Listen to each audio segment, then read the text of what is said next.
The River Herring Network recently held its 5th annual meeting at the Pembroke Public Library.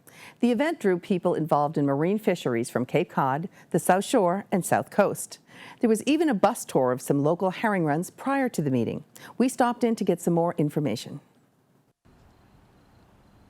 This is the first time we've ever had a bus tour before the River Herring Network meeting. This is our 5th annual meeting, and this is the first time it's been hosted by a local herring fisheries group.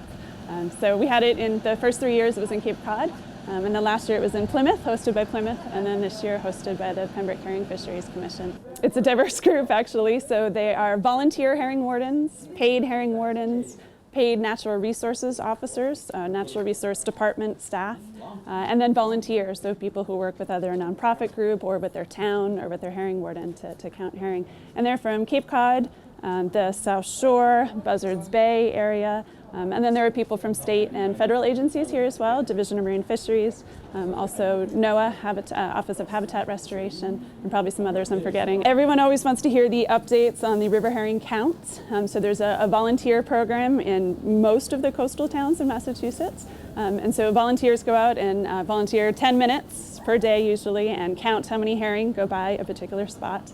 And then all that information then gets compiled and sent to Division of Marine Fisheries, and then they bring a report back.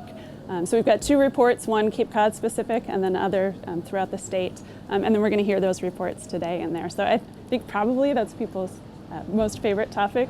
And then everything else is cool too, but this is the big draw, I think. I was asked to become the Herring Commission to change the direction the old commission was going in.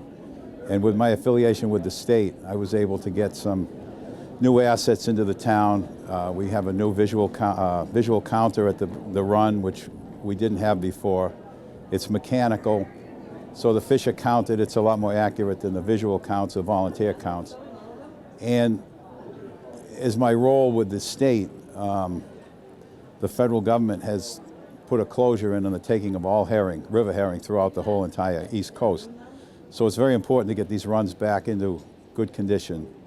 And with the counter and the volunteers we have in town here, we've spent a lot of hours cleaning the stream, making it a clear passage for the fish to get on their migratory route from the North River, from the Atlantic Ocean up to the North River, up into town here, to the ponds to spawn. I hope that when people leave here today that they have some information that they didn't have before that will help them manage their runs, information that they can take back to their volunteer groups. But mainly that they feel that their efforts, both paid and volunteer, are appreciated and that they are doing work that will help increase numbers of river herring in Massachusetts.